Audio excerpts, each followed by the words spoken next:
नमस्कार आदाब दोस्तों, मैं आपका दोस्त मोनू। बड़े भाई सा पिता या पिता सा बड़ा भाई। ट्रेन पूरी रफ्तार से चली जा रही, पर अजय का अधीर मन तो जैसे आनंद के पास वैसे ही चला गया था। कल रात में ही आनंद का फोन आया, भैया आप तत्काल यहाँ आ जाओ, आपकी ही जरूरत है। आप नहीं आओगे तो मेरा क्या होगा। अजय तो घबरा ही गया। क्या बात है बेटा, तुमका कोनो बड़ी परेशानी आ गई का। लेकिन तब तक तो आनंद ने मोबाइल ऑफ कर दिया और कितनी ही बार लगाने पर भी बात नहीं हो पाई। भगवान से मंगल कामना करते हुए ही पूरी रात जैसे तैसे काटी। रिजर्वेशन आनंद ने ही करवा दिया था। पहली बार एसी कोच में बैठा हुआ अजय अपने पहनावे, बोलचाल और गतिविधियों का अपने चारों ओर के परिवेश से तालमेल बिठाने में असहज हुआ जा रहा था। आज तक गांव से बाहर ही नहीं निकला था।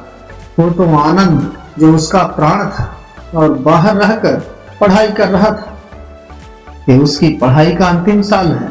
हे प्रभु, मेरे लल्ला पर कृपा करना, उसके सारे कष्ट मुझे अनपढ़ गवार को दे देना। उसके आकस्मिक फोन कॉल पर सुनी उसकी आवाज की अव्यक्त अधीरता ने उसे ट्रेन में बैठने पर विवश कर दिया था।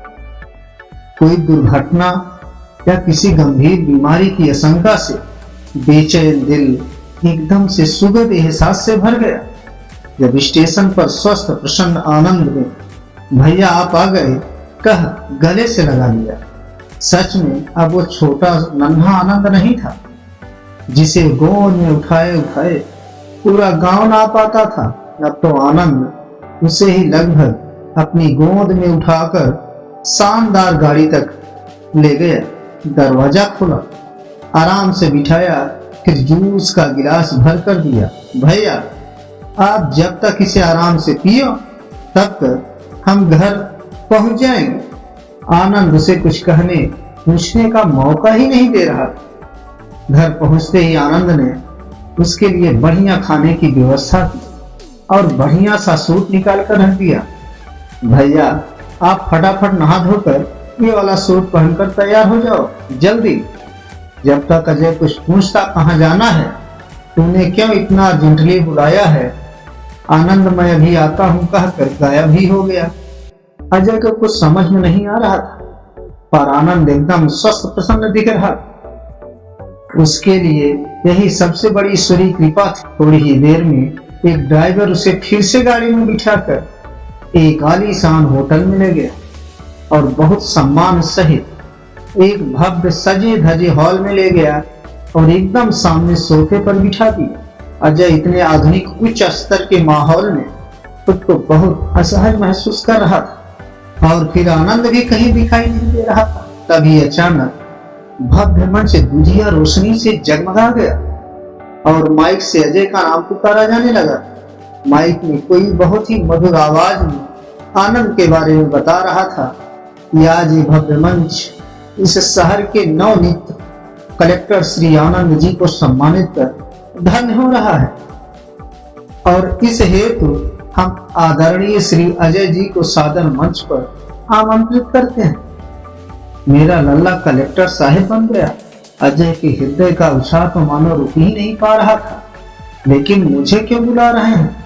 तब तक दो सुसज्जित वॉलंटियर उसे मंच पर ले गए। जब तक अजय को समझ पाता, आनंद ने अपनी ट्रॉफी और सर्टिफिकेट उसके हाथों में रखकर उसके पैर छू लिए। अरे अरे बेटा, ये क्या कर रहा है, सब देख रहे हैं, बोलकर अजय ने उसे अपने गले से लगा लिया। भाव विह्वल हो गया।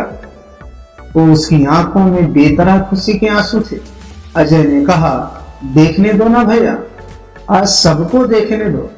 यही वो भाई है मेरा जिसके त्याग, सादगी, अटूट प्यार और अथक संघर्ष में मुझे ये मुकाम दिलाया। सुनने दो आज सबको मेरे दिल की बात कि जब से होश संभाला है मैंने पिता को तो कभी देखा नहीं। मैंने सुना था कि बड़ा भाई पिता जैसा होता है, पर भैया मैं आज सबके सामने दावे के साथ कह सकता हूँ कि अगर मेरा पिता होता तो मेरे इस बड़े भाई जैसा ही हो। राधे राधे दोस्तों, हमारी कहानी आपको कैसे लगी? हमारे चैनल स्टोरी टिप को अधिक से अधिक लाइक सब्सक्राइब करें। धन्यवाद।